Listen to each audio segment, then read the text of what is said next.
अस्सलाम वालेकुम। तो जी कैसे हैं आप सब? मैं बिल्कुल ठीक आपकी दुआओं के साथ। और जी मैं यहाँ से अपना व्लॉग स्टार्ट करूँगी।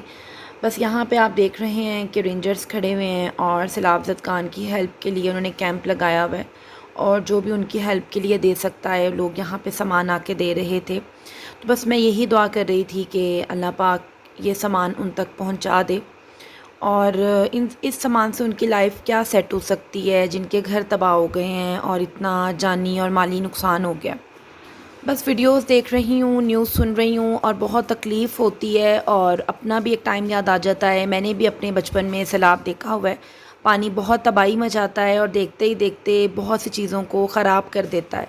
यानी एक पानी ने कितने घर तबाह कर दिए और कितना नुकसान हो गया है। बहुत तकलीफ़ होती है। बस अल्लाह पाक इन तमाम चीज़ों से महफूज रखे और जिन लोगों के घर चले गए हैं, अल्लाह उनके लिए आसानी पैदा करे। अब जी मैं डॉक्टर पे आई हूँ और मैंने आपको अपनी प्रीवियस वीडियोस में बताया था कि मेरी तबीयत ठीक नहीं है और मैं आजकल डेली पेन किलर्स ले रही हूँ। बस इतना बर्दाश्त मैंने कर लिया था और वो दर्द अब हद से बाहर हो चुकी थी। इसके लिए अब डॉक्टर के पास जाना बहुत ज़रूरी था क्योंकि मेडिसिन कोई असर ही नहीं कर रही थी। तो बस फिर डॉक्टर ने मुझे बोला कि पहले स्कैन करवाओ और फिर मेरे पास आओ। स्कैन करवा के फिर मैं अपनी डॉक्टर के पास गई और अल्लाह का शुक्र है कि मेरी रिपोर्ट बिल्कुल ठीक थी और अल्ट्रासाउंड में कोई भी ऐसा मसला नहीं आया था। बस डॉक्टर यही कह रही थी कि मस्कुलर पेन है और वो निकल आती है, तुमने बच्चों को उठा लिया होगा या फिर कोई काम ज़्यादा कर लिया होगा। बस मैंने तो शुक्र अदा किया कि रिपोर्ट बिल्कुल ठीक है, कोई ऐसी वैसी बात नहीं है। और बस मैं मेडिसिन खाने से पहले सबसे पहले यही चाहती हूँ कि टेस्ट हो जाए या फिर कोई अल्ट्रासाउंड वगैरह हो जाए, ताकि ये चीज़ क्लियर हो जाए कि कोई ज़्यादा मसला तो नहीं है। फिर इसके बाद मेडिसिन खाई जाएगी। तो बस डॉक्टर ने मेरी पेन किलर्स को मज़ीद ऐड कर दिया और बस यही कहा कि रेस्ट कर लो, आजकल बच्चों को ज़्यादा ना देखो। पर ऐसा नहीं हो सकता, बच्चों को तो माँ ने ही देखना है, बच्चों की एक ज़िम्मेदारी होती है। हर कोई साथ ज़रूर देता है, लेकिन बच्चे आ जा के सिर्फ कंट्रोल मेरे से ही होते हैं। अब आप देख रहे होंगे कि सिर्फ मलीहा मेरे साथ है और मोहम्मद को मैं नहीं साथ लेके आई, क्योंकि एक टाइम पे सिर्फ एक बच्चा ही हैंडल किया जा सकता है घर से बाहर और वो घर पे होता है। माशाल्लाह से मोहम्मद की दादी संभाल लेती हैं, तो वो यही कहती हैं कि बल्कि मलीहा को भी घर छोड़ के जाओ, मैं देख लूँगी। लेकिन मैं इसे इसलिए अपने साथ रखती हूँ कि जब ये दोनों मिल जाते हैं तो फिर बहुत ज़्यादा शरारतें करते हैं। तो जी अब यहाँ पे मैं वीडियो बना तो रही हूँ, लेकिन मैं बहुत पेन में थी। मुझसे ना तो खाना खाया जा रहा था, ना ट्रैवल किया जा रहा था। बस सलमान को भूख लग चुकी थी, क्योंकि सलमान जैसे ही ऑफ़िस से आते हैं तो मुझे डॉक्टर पे ले आते हैं। टाइम लिया हुआ था और टाइम पे पहुँचना भी बहुत ज़रूरी था।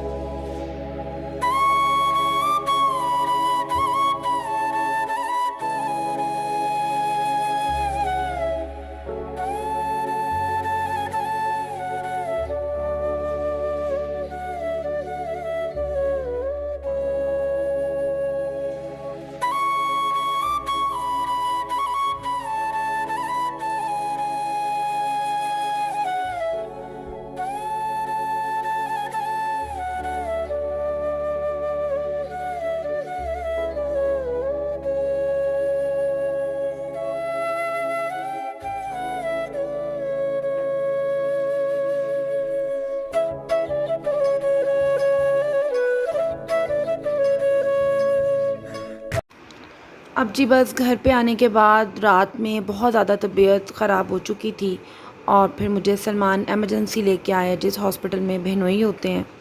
तो बस वहाँ पे आने के बाद उन्होंने मुझे पेन किलर दी और ब्लड प्रेशर भी बहुत ज़्यादा हाई हो चुका था। 2 घंटे मुझे वहाँ पे रहना पड़ा। बस मैं यही सलमान से कह रही थी कि मैंने आज इतने दिन से इस दर्द को बर्दाश्त किया है, लेकिन दर्द आज हद से भी ज़्यादा बाहर हो चुकी है। बस इंजेक्शन के बाद मेरी थोड़ी-सी दर्द कम हुई और अब मैं मेडिसिन भी डेली ले रही हूँ। तो अल्लाह का शुक्र है कि पहले से मैं बेहतर हूँ। बस फिर मैंने सोचा कि आज मैं वीडियो बनाती हूँ और आपके साथ अपनी रूटीन शेयर करती हूँ, क्योंकि कमेंट्स भी आते हैं कि आपका व्लॉग लेट क्यों हो जाता है। बहुत खुशी होती है ये पढ़ के कि आपको इंतज़ार होता है वीडियो का। और बस जी इस वीडियो में मैं आपके साथ अपनी 2 दिन की रूटीन शेयर कर रही हूँ। और बस नाश्ता वगैरह करने के बाद साइमा ने कहा कि बाजी आएँ, आज कुछ पकौड़े वगैरह ही फ्राई कर लेते हैं।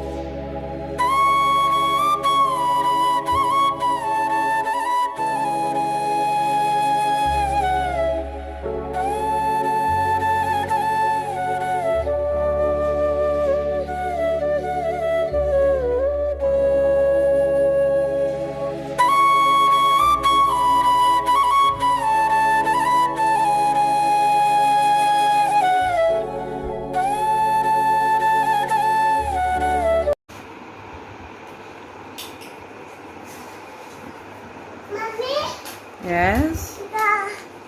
हम्म।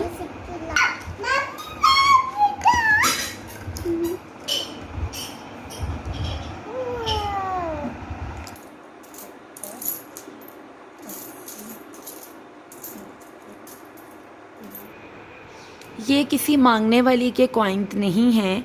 ये एक पाउच था जो कि फुल हो चुका था, जो कि अलमारी के साथ लगा हुआ था। सलमान जब बाहर से आते हैं, जो उनकी पॉकेट में कॉइन्स होते हैं वो उसमें डाल देते हैं। इस तरह के 2-3 पाउच हैं जो कि फुल हो चुके हैं। तो अब वो साइमा को तंग कर रहा था। वो जब भी अलमारी खोलती थी तो वो पाउच फुल था, वो नीचे गिर जाता था, की चेन के साथ लगा हुआ है। तो कहती है कि मैं इसे खाली करने लगी हूँ और अब मेरे पास कोई और इससे बड़ा पाउच नहीं है, तो लिहाजा मैं इसे शॉपर बैग में डाल रही हूँ। बस इसी तरह से घर के छोटे मोटे काम होते रहते हैं और बस वो खेल तमाशों में कुछ ना कुछ करती रहती है। यहाँ पे अब मैं मलिया को खाना खिला रही थी और मोहम्मद तंग कर रहा था कि मुझे बाहर जाना है और पैरट देखने और लेमन भी लेके आना है। जब मलिहा इतनी एज में थी तो उसे भी बाहर जाने का बहुत शौक़ होता था, लेकिन अब उसकी बहुत सी चीज़ें चेंज हो चुकी हैं और अब मोहम्मद उसी स्टेज पे आके तंग कर रहा है। और बस जी, अब मुझे ये सब बता रहे थे कि ये सुबह में भी यूं ही तंग करता रहता है। बस बच्चे की एक स्टेज आती है जिसमें उसे बात समझ में नहीं आती। एक माह के बाद बच्चे की एक नई आदत होती है और ये तमाम चीज़ें मैं मलिहा में देख चुकी हूँ और अब वही चीज़ मैं मोहम्मद में देख रही हूँ। बच्चे को हैंडल करना एक काम है और जब बाकी लोग बच्चे की बातें सुनते हैं तो वो उसे इंजॉय करते हैं और माँ को यही कहते हैं कि मत परेशान हो, मत चिढ़ो, बच्चे ऐसे ही होते हैं। लेकिन सारी ज़िम्मेदारी ही माँ पे होती है। अब इस दौरान मैं किचन साफ़ करवा रही थी और आज मेरी कुछ तबीयत बेहतर थी, तो मैंने सोचा कि मैं आज थोड़ी सी साफ़ सफाई करवा लेती हूँ, क्योंकि काफ़ी दिनों से मैंने बहुत सी चीज़ों को नोटिस नहीं किया था। तो साइमा मुझे यही कह रही थी कि बाजी, आज आपकी तबीयत ठीक हो गई है तो अब आप खड़ी हो गई हैं, अभी आप जाके बैठे, मैं हर चीज़ देख लूँगी। माशाल्लाह से जी बहुत चीज़ों को हैंडल कर लेती है। और अक्सर लड़कियां जो घरों में रखी होती हैं वो बर्तन वॉश करती हैं तो बर्तन गंदे होते हैं, लेकिन एक इसकी खूबी है कि इसका कोई भी रखा हुआ बर्तन गंदा नहीं होता। और मुझे गंदा बर्तन वॉश होने के बाद जो गंदा रह जाता है वो मुझे बहुत बुरा लगता है।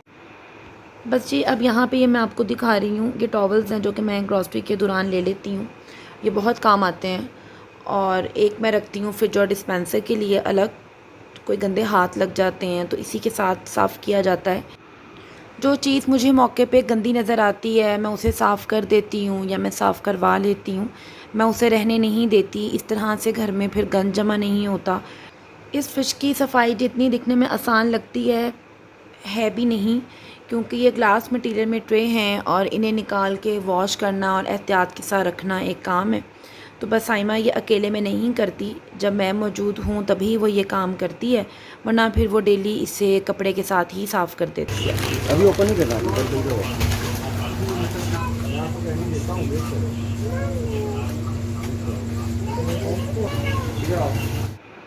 अब जी बच्चों को फ्रेश वगैरह करके मैं बाहर लेके आई हूँ, क्योंकि रोज़ रात को उन्होंने बाहर आना होता है, आइसक्रीम खानी होती है। और बस ये शॉप मेरी सोसाइटी के अंदर ही है, ये हमें फ़ायदा है कि ये रात के 2-2:30 बजे तक भी ओपन रहती है। अगर कोई चीज़ मैंने मंगवानी हो तो ये मुझे घर पे भी पहुंचा देते हैं, ये भी फ़ायदा है। और इस दुकान में हर चीज़ है, ये दिखने में छोटी ज़रूर है लेकिन इनके पास सब कुछ मौजूद है और ये पूरी सोसाइटी को कवर कर रहे हैं। तो जी, अब यहाँ पे सलमान कुछ खाने पीने के लिए आ चुके हैं और अब मैं इंशाल्लाह अपनी नेक्स्ट वीडियो आपके साथ बहुत जल्द शेयर करूँगी। अब आप मुझे इजाज़त दीजिए, अपनी दुआ में याद रखिए और कमेंट बॉक्स में ज़रूर बताइएगा कि आपको आज का व्लॉग कैसा लगा। अब मैं नेक्स्ट वीडियो आपके साथ बहुत जल्द शेयर करती हूँ, तब तक के लिए अल्लाह हाफ़िज़।